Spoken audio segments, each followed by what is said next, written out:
মিনতি করি, একজন শিক্ষক হয়ে আমি কোনোভাবে ছাড় পাই নাই। আমার এই বিচারটা সারা পৃথিবীর মানুষের কাছে। আসসালামু আলাইকুম, দি টাইম নিউজে আপনাদের স্বাগত। দেশের বিভিন্ন আপডেট সংবাদ নিয়ে আমি আছি আপনাদের সাথে।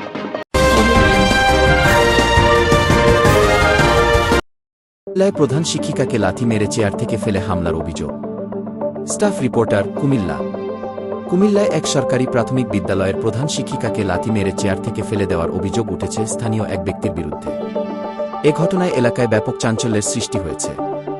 জানা যায়, সম্প্রতি বিদ্যালয়ের প্রশাসনিক একটি বিষয়কে কেন্দ্র করে প্রধান শিক্ষিকার সঙ্গে অভিযুক্ত ব্যক্তির কথা কাটাকাটি হয়। এক পর্যায়ে উত্তেজিত হয়ে ওই ব্যক্তি প্রধান শিক্ষিকাকে শারীরিকভাবে আক্রমণ করেন বলে অভিযোগ পাওয়া গেছে। এতে তিনি চেয়ার থেকে পড়ে যান এবং মানসিকভাবে ভীষণভাবে আঘাতপ্রাপ্ত হন। ঘটনার সময় বিদ্যালয়ের অন্যান্য শিক্ষক ও কর্মচারীরা এগিয়ে এসে পরিস্থিতি নিয়ন্ত্রণে আনার চেষ্টা করেন। পরে স্থানীয় লোকজন জড়ো হলে অভিযুক্ত ব্যক্তি দ্রুত স্থান ত্যাগ করেন। এ বিষয়ে প্রধান শিক্ষিকা জানান, আমি আমার দায়িত্ব পালন করছিলাম। হঠাৎ করে এভাবে আক্রমণের শিকার হব, এটা কখনো ভাবিনি। আমি এর সুষ্ঠু বিচার চাই। ঘটনার পর বিদ্যালয়ের শিক্ষক শিক্ষার্থীদের মধ্যে আতঙ্ক ছড়িয়ে পড়ে। অনেক অভিভাবকও এ ঘটনার তীব্র নিন্দা জানিয়েছেন এবং শিক্ষকদের নিরাপত্তা নিশ্চিত করার দাবি তুলেছেন। স্থানীয় প্রশাসন জানায়, অভিযোগটি গুরুত্বের সঙ্গে দেখা হচ্ছে। ঘটনার তদন্ত করে আইনানুগ ব্যবস্থা নেওয়া হবে বলে আশ্বাস দেওয়া হয়েছে। উপসংহার: শিক্ষা প্রতিষ্ঠানে এ ধরনের অনাকাঙ্ক্ষিত ঘটনা শিক্ষার পরিবেশকে ব্যাহত করে। সংশ্লিষ্টদের দ্রুত বিচারের আওতায় এনে নিরাপদ শিক্ষাঙ্গন নিশ্চিত করা এখন সময়ের দাবি। আমি কোনো অন্যায় করি নাই। নিয়োগ জালিয়াতি প্রমাণিত, সেটা শিক্ষা সচিব পর্যন্ত আছে। তার যত মিনিস্ট্রি অডিটর, সে নিয়োগ জালিয়াতি প্রমাণিত হয়েছে।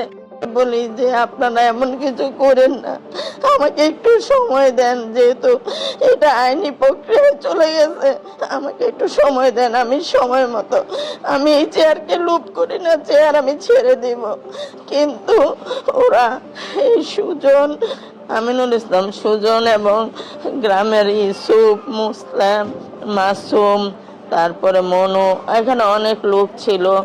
এরা সবাই এক বাক্যে বলে যে ওকে লাথি মেরে চেয়ার থেকে ফেলে দাও।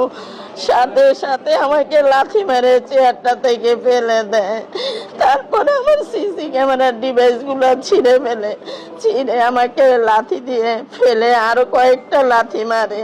এর কয়েকজন মিলে, সবাইকে আমি চিনি না, কারণ সুজনের স্বভাব আগে থেকেই খারাপ। ও এই ভাঙচুর, মারামারি এগুলা আগে থেকেই করে। ওরা গুন্ডা ভাড়া করে আনে, ওদের স্বভাব এরকম।